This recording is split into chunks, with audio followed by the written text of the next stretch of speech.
हमारा रिश्ता छत्रपति शिवाजी महाराज से है, मुगलों के साथ नहीं। ऐसा उत्तर प्रदेश के मुख्यमंत्री योगी आदित्यनाथ ने कहा। इस अवसर पर योगी आदित्यनाथ ने आगे कहा, छत्रपति शिवाजी महाराज को इसी महाराष्ट्र की धरती पर समर्थ रामदास स्वामी का मार्गदर्शन मिला था।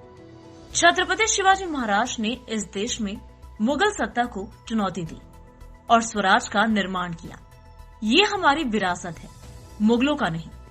आलंदी में चल रहे गीता भक्ति अमृत महोत्सव का आज 11 फरवरी को समापन हो रहा है। उसके लिए योगी आदित्यनाथ आलंदी आए हैं। इस मौके पर उन्होंने महोत्सव के संरक्षक गोविंद देव गिरी महाराज को शॉल, फल और भगवान गणेश की मूर्ति देकर सम्मानित किया।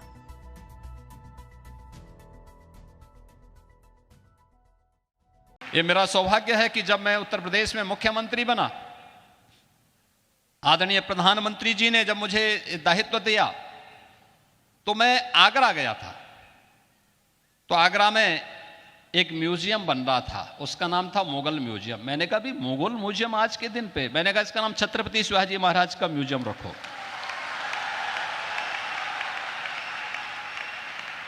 हमारा संबंध छत्रपति शिवाजी महाराज से है, हमारा संबंध मुगलों से नहीं है।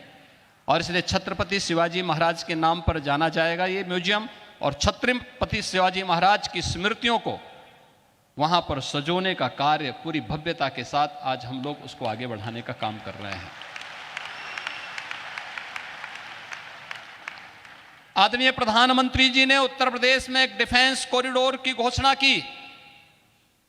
यह डिफेंस कॉरिडोर भी छत्रपति शिवाजी महाराज को ही समर्पित है। भारत की रक्षा सेनाएं आत्मनिर्भरता के लक्ष्य को प्राप्त होंगी, इस दिशा में कार्य भी वहां हो रहा है। तो यहां पे तो शक्तियां भी जुड़ रही हैं और पूज्य संतों के माध्यम से भी भक्ति भी आपस में एक दूसरे का सानिध्य प्राप्त कर रही हैं। और इसी का परिणाम है, जब ये शक्ति मिलेगी, भक्ति और शक्ति का अद्भुत संगम होगा, तब 500 वर्षों की गुलामी की दास्ता से मुक्त होकर के अयोध्या में राम मंदिर का भव्य अद्भुत क्षण भी, वह अलौकिक क्षण भी हम सबको देखने को प्राप्त होता है। हमारे पूज्य संतजन मंच पर भी बैठे हैं, सामने भी बैठे हैं। इनके सानिध्य में प्रधानमंत्री मोदी जी के कर कमलों से, उनके परम पुरुषार्थ से 22 जनवरी 2024 की जो तिथि हम सबको अयोध्या धाम में देखने को मिली थी, अद्भुत है। और ये नई अयोध्या, ये भव्य, दिव्य और नव्य अयोध्या आप सबको भी अपनी ओर आमंत्रित कर रही है। और उसी आमंत्रण के साथ आज हम सब पूज्य स्वामी गोविंद देव गिरी जी, जिन्होंने अपने लिए नहीं, सनातन वैदिक धर्म के लिए अपना सब कुछ समर्पित कर दिया, पूरे देश के अंदर, पूरी दुनिया के अंदर वैदिक पाठशालाओं की स्थापना करके श्रीमद् भगवत गीता के संदेश को जन जन तक पहुंचाने के लिए वेद पाठी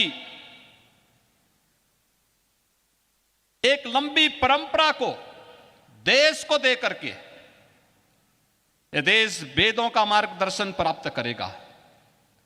जो कार्य मध्यकाल में समर्थ गुरु रामदास जी ने छत्रपति शिवाजी महाराज का मार्गदर्शन करके किया था, वह काम आज गोविंद देव गिरी जी के सानिध्य में इस महाराष्ट्र के अंदर, देश के अंदर, दुनिया के अंदर हर सनातन धर्मावलंबी के मन में इस भाव को पैदा करने के लिए उनके सानिध्य में निरंतर चल रहा है। ब्यूरो रिपोर्ट, वीसारिस न्यूज, आलंदी, महाराष्ट्र।